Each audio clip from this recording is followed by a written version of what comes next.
আমার প্রিয় ছাত্রছাত্রীবৃন্দ, কল্যাণী বিশ্ববিদ্যালয়ের অন্তর্গত বিভিন্ন কলেজে যে সমস্ত ছাত্রছাত্রী ফোর্থ সেমিস্টারে জেনারেল কোর্স নিয়ে পড়াশোনা করছো, অর্থাৎ প্রোগ্রাম কোর্সে পড়াশোনা করছো, তোমাদের ফোর্থ সেমিস্টারে মেন পেপার হিসাবে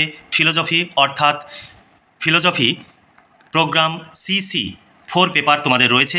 তোমাদের জন্য এই সাজেশনটি, অবশ্যই সাজেশনটি শেষ পর্যন্ত দেখবে, কোনো রকম স্কিপ করবে না, তাহলে তোমাদেরই প্রয়োজনীয় ইনফরমেশান তোমরা জানতে পারবে না।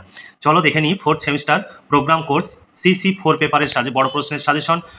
সোশ্যাল অ্যান্ড পলিটিক্যাল ফিলোজফি তোমাদের সিলেবাসে রয়েছে। এই সিলেবাসের উপরে আজকে তোমাদের সাজেশন। এই সাজেশনটি তোমরা ফলো করতে পারো, অথবা তোমরা এই সাজেশন গ্রহণযোগ্য কিনা সেটা তোমরা বিচার বিশ্লেষণ করতে পারো। আর দেখে নাও 5 ও 10 মার্কের প্রশ্নের সাজেশন 2024। তোমাদের জুলাই আগস্ট মাসে পরীক্ষা হবে। তো যে সাজেশন উপস্থাপন করতে চলেছি, এই সাজেশন অনুযায়ী যদি প্রশ্ন উত্তর পেতে চাও, শর্ট প্রশ্ন এবং বড় প্রশ্ন উত্তর সহ কমপ্লিট পেয়ে যাবে। বিগত বছরের প্রশ্ন উত্তরও তার মধ্যে থাকবে। তাই মাত্র 200 টাকা তোমাদের পেমেন্ট করতে হবে। 200 টাকা পেমেন্ট করে দিলে শর্ট প্রশ্ন বড় প্রশ্ন উত্তর সহ কমপ্লিট তোমরা পেয়ে যাবে। তোমাদের কিচ্ছু ভাবতে হবে না। এবার চলো দেখে নিই আজকের সাজেশনটি। 1 নম্বর প্রশ্ন দেখো, সমাজ বিজ্ঞানের ক্ষেত্রে সমাজ দর্শনের ভূমিকা আলোচনা করো। 2 নম্বর প্রশ্ন, সমাজ দর্শন ও রাষ্ট্র দর্শনের পার্থক্য বিষয়ে আলোচনা করো। 3 নম্বর প্রশ্ন, সমাজ হলো সামাজিক সম্পর্কের জটাজাল, আলোচনা করো। 4 নম্বর প্রশ্ন, সমাজকে কি একটি জীবদেহ রূপে গণ্য করা যায়, এই বিষয়ে তোমার মতামত দাও। 6 নম্বর প্রশ্ন, রাষ্ট্র হলো চিন্ময় পরম সত্তার বহিঃপ্রকাশ, এর সমর্থনে তোমার মতামত কি। 7 নম্বর প্রশ্ন, রাষ্ট্র কি সামাজিক প্রতিষ্ঠান হিসাবে রাষ্ট্রের প্রকৃতি নিরূপণ করো, অথবা রাষ্ট্র কি একটি প্রতিষ্ঠান, সেই সম্পর্কে আলোচনা করো। সম্প্রদায় কি, সম্প্রদায়ের ভিত্তিগুলি কি কি, কারাগার কি সমিতি না সম্প্রদায়, আলোচনা করো। 9 নম্বর প্রশ্ন, সম্প্রদায় ও সংঘের পার্থক্য নির্দেশ করো। 10 নম্বর প্রশ্ন, সম্প্রদায় বলতে কি বোঝো, কোনো মঠকে কি সম্প্রদায় বলা যায়। 11 নম্বর প্রশ্ন, প্রতিষ্ঠান কি, হাসপাতাল কি একটি সংঘ অথবা প্রতিষ্ঠান, আলোচনা করো। এখানে একটি করে প্রশ্ন রয়েছে, কিন্তু প্রশ্নোত্তরে পিডিএফ কপিতে একাধিক অথবা দেওয়া রয়েছে, এবং কোন প্রশ্নটি কত সালে পড়েছে সেইগুলো প্রত্যেকটি প্রশ্নের পাশে পাশে ব্র্যাকেটে উল্লেখ করে দেওয়া রয়েছে। তাই দেরি না করে আজই এই প্রশ্নোত্তরে পিডিএফ কপিটি সংগ্রহ করো এবং পড়াশোনা করে এখন থেকে পরীক্ষার জন্য প্রস্তুতি নাও। তবে আমাদের হোয়াটসঅ্যাপ নাম্বারে শুধুমাত্র পিডিএফ কপি সংগ্রহ করতে চাইলে তবেই মেসেজ করবে।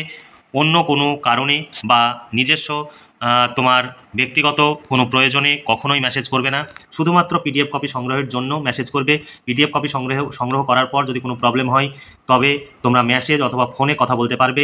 তোমাদের কোনো প্রবলেম হলে অবশ্যই সমাধান করে দেওয়া হবে। তবে শুধুমাত্র ছাত্রছাত্রীদের জন্য এই ফেসিলিটিটা থাকবে, অন্যদের জন্য নয়। যারা গাইড বুক হিসাবে সংগ্রহ করবেন আপনাদের জন্য এই রকম কোনো ফেসিলিটি থাকবে না। এবার চলো দেখে নিই 12 নম্বর প্রশ্ন, লোকনীতির সামাজিক মূল্য আলোচনা করো। 13 নম্বর প্রশ্ন, উদাহরণ সহযোগে বিভিন্ন প্রকার গোষ্ঠীর ব্যাখ্যা দাও। 14 নম্বর প্রশ্ন, সামাজিক পরিবর্তন বলতে কি বোঝায়, সামাজিক পরিবর্তন সম্পর্কে মার্ক্সীয় অভিমত ব্যাখ্যা করো। 15 নম্বর প্রশ্ন, শিক্ষার সামাজিক তাৎপর্য আলোচনা করো। 16 নম্বর প্রশ্ন, সংকীর্ণ অর্থে ব্যাপক অর্থে শিক্ষা কি, শিক্ষার লক্ষ্য বা উদ্দেশ্য বলতে কি বোঝো। 17 নম্বর প্রশ্ন, শিক্ষা ও রাষ্ট্রের মধ্যে সম্পর্ক আলোচনা করো। 18 নম্বর প্রশ্ন, পরিবার কি, পরিবারের বৈশিষ্ট্যগুলি আলোচনা করো। 19 নম্বর প্রশ্ন, ভীষণ ইম্পর্টেন্ট প্রশ্ন, যেগুলোতে বেশি স্টার চিহ্ন দেওয়া রয়েছে সেগুলো বেশি ইম্পর্টেন্ট। সমাজের মধ্যে পরিবারই সর্বাপেক্ষা বেশি গুরুত্বপূর্ণ মুখ্য গোষ্ঠী, আলোচনা করো। 20 নম্বর প্রশ্ন, আজকের পরিবারের সমস্যাগুলি ব্যাখ্যা করো। 21 নম্বর প্রশ্ন, বিবাহ বলতে কি বোঝো, বিবাহের বৈশিষ্ট্যগুলি লেখো, বিবাহের বিভিন্ন প্রকারগুলি লেখো।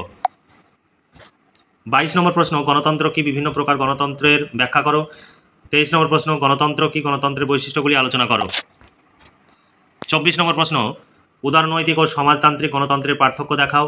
25 নম্বর প্রশ্ন, বৈজ্ঞানিক সমাজতন্ত্র বিষয়ে সংক্ষেপে আলোচনা করো। 26 নম্বর প্রশ্ন, প্রতিনিধিত্বমূলক গণতন্ত্রের দুটি বৈশিষ্ট্য আলোচনা করো। তোমরা সাজেশন ভিত্তিক বাংলা, ইতিহাস, রাষ্ট্রবিজ্ঞান, এডুকেশন, দর্শন সমস্ত বিষয়ের নোটস পেয়ে যাবে। তাই তোমরা চিন্তা না করে আজই যোগাযোগ করো, এবং প্রতি পেপারের জেনারেল কোর্সের প্রতি পেপারের জন্য 200 টাকা করে পেমেন্ট করতে হবে। 200 টাকায় শর্ট প্রশ্ন এবং বড় প্রশ্ন কমপ্লিট উত্তর সহ পেয়ে যাবে। আর তোমরা এলসিসি বাংলা পেপারটিও তোমরা পাবে। তোমাদের 4টি পেপার রয়েছে, ফোর্থ সেমিস্টারের 4টি পেপারের নোটস একসঙ্গে নিলে তোমাদের মোট 700 টাকা পেমেন্ট করতে হবে। 700 টাকায় তোমাদের ফোর্থ সেমিস্টারের কমপ্লিট নোটস পেয়ে যাবে। তোমাদের আর কোনো চিন্তা করতে হবে না। নোটস সংগ্রহের জন্য বিভিন্ন জায়গায় ছোটাছুটি প্রয়োজন হবে না, এবং অর্থ এবং সময়ের অপচয়েরও প্রয়োজন হবে না। আমাদের কাছ থেকে নোটস সংগ্রহ করলে তোমাদের অর্থ এবং সময়ের সাশ্রয় হবে। 27 নম্বর প্রশ্ন, বৈজ্ঞানিক সমাজতন্ত্র, কাল্পনিক সমাজতন্ত্রের পার্থক্য লেখো। 28 নম্বর প্রশ্ন, তুমি কি মনে করো গণতান্ত্রিক রাষ্ট্র কি ধর্মনিরপেক্ষ, ভারতীয় প্রেক্ষাপটে আলোচনা করো। 29 নম্বর প্রশ্ন, প্রত্যক্ষ গণতন্ত্র অথবা পরোক্ষ গণতন্ত্রের ধারণা আলোচনা করো।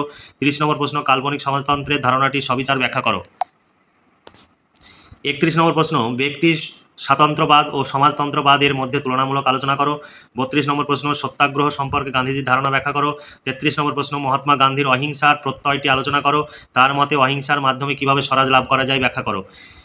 এই ছিল তোমাদের আজকের সাজেশন। এখানে 33খানা প্রশ্ন রয়েছে, তবে তোমাদের স্টার চিহ্ন দেওয়া রয়েছে 25খানা প্রশ্নে। এই 25খানা প্রশ্ন তোমরা খুব ভালোভাবে পড়লে 100% কমন পাবে। তবে যদি রিস্ক নিতে না চাও তাহলে এই 33খানা প্রশ্ন অবশ্যই তোমরা ভালো করে পড়বে।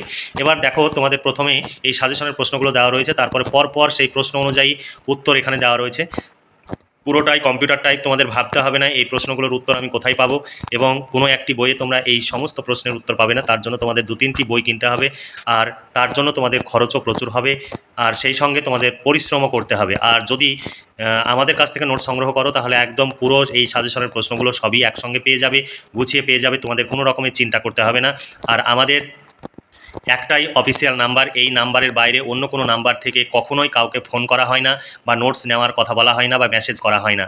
যদি তোমার নাম্বারটি কোনো অচেনা অজানা নাম্বারে গ্রুপে হঠাৎ করে অ্যাড হয়ে গেল এবং সেখানে তোমাকে নোটসের কথা বলা হচ্ছে, প্রথম তোমাকে ফ্রি নোটস দিয়ে তোমাকে প্রলোভন দেখানো হবে, তারপর তুমি হয়তো তাদের ফাঁদে পা দেবে এবং তোমাকে পেমেন্ট করতে বলবে। সেই পেমেন্ট করার পর তোমরা নোটস পাবে কিনা সন্দেহ রয়েছে, কারণ এই রকম অভিযোগ প্রচুর আমাদের কাছে আসছে যে তারা পেমেন্ট করেছে, কোনো একটি গ্রুপে তাদের অ্যাড হয়েছে ফেসবুক হোয়াটসঅ্যাপে, তারপরে তাদেরকে আর কোনো নোটস দেয়নি। এই রকম অভিযোগ আমাদের কাছে আসে এবং আমাদের প্রতিও তারা সন্দেহ প্রকাশ করে। এটা হওয়া স্বাভাবিক, কিন্তু আমাদের এটি পুরো রেপুটেড একটি চ্যানেল। আমরা প্রচুর অর্থ ব্যয় করে এই চ্যানেলকে দাঁড় করিয়েছি, তাই তোমাদের সামান্য অর্থ আমরা কখনোই আত্মসাৎ করব না। কোনো কারণে যদি তোমরা বেশি পেমেন্ট করে দাও, সেই টাকাও তোমাদের ফেরত পাঠিয়ে দেওয়া হবে, তোমাদের কোনো চিন্তা নেই। তার জন্য তোমাকে অরিজিনাল রিসিপ্ট কপিটি পাঠাতে হবে, তুমি যে নাম্বার থেকে পেমেন্ট করেছো সেই নাম্বারটি লিখে পাঠাতে হবে।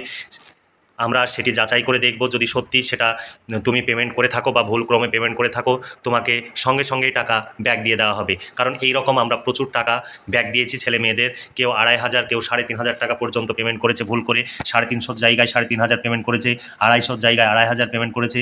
তাদের 250 টাকা বাদে বা 350 টাকা বাদে বাকিটা পুরোটাই তাদের ব্যাক দেওয়া হয়েছে। তাই তোমরা আমাদের পুরোপুরি বিশ্বাস করতে পারো। তাহলে আজকে এই পর্যন্তই। তোমরা ভালো থেকো, সুস্থ থেকো এবং খুব ভালোভাবে পড়াশোনা করে পরীক্ষার জন্য এখন থেকেই প্রস্তুতি নাও। এই শুভকামনা জানিয়ে আজকের ভিডিওটি এখানে সমাপ্তি ঘোষণা করছি।